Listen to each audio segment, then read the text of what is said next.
నమస్తే మిత్రులారా, నేను మీ శ్రీనివాస్ చౌహాన్ అడ్వకేట్. మిత్రులారా, అప్పీల్ చేసుకోవడం అనేది మన హక్క. ఏ సందర్భంలో మనము అప్పీల్ చేసుకోవాలి? సో మిత్రులారా, మన దేశంలో సివిల్ వివాదాల పరిష్కారం కోసం సిపిసి సివిల్ ప్రొసీజర్ కోడ్ అనే చట్టం ఉంది. ఈ చట్టంలో మనకు ఒక 158 సెక్షన్స్ ఉంటాయి, 51 ఆర్డర్స్ ఉంటాయి. ఇందులోని సెక్షన్ 96 ఏం చెప్తుంది అని అంటే, ఎవరైనా సరే తనకు అన్యాయం జరిగిందని న్యాయస్థానంలో కేసు ఫైలు చేసి న్యాయస్థానం ద్వారా విచారణ జరిపించి ఆర్డరు పొందే అవకాశాన్ని, హక్కుని కలిగి ఉంటారు.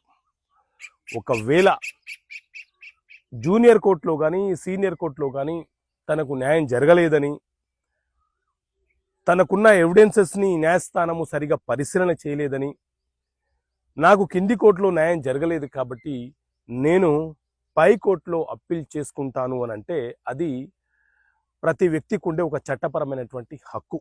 అతను with in the limitation of టైంలో, ఒకవేళ జూనియర్ కోర్టు కానీ సీనియర్ కోర్టు కానీ ఆర్డర్లు డిక్రీలు ఇచ్చి ఉంటే మనము వాటిని ఛాలెంజ్ చేస్తూ డిస్ట్రిక్ట్ కోర్టులో అప్పీల్ చేసుకునే వెసులుబాటు ప్రతి వ్యక్తికి ఉంటుంది.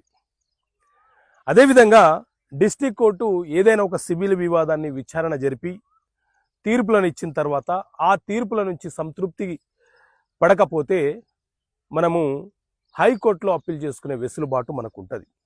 అయితే ఒకవేళ సివిల్ వివాదంలో భాగంగా విచారణ జరుగుతున్న క్రమంలో ఇరు వర్గాలు, ఇరు పార్టీలు కొన్ని షరతులను, కొన్ని కండిషన్లను పెట్టుకొని రాజీ చేసుకొని కేసుని క్లోజ్ చేసుకున్నారు అనుకో, ఆ సందర్భంలో మాత్రము ఆయా పార్టీలకు అప్పీల్ చేసుకునే వెసులుబాటు ఉండదు.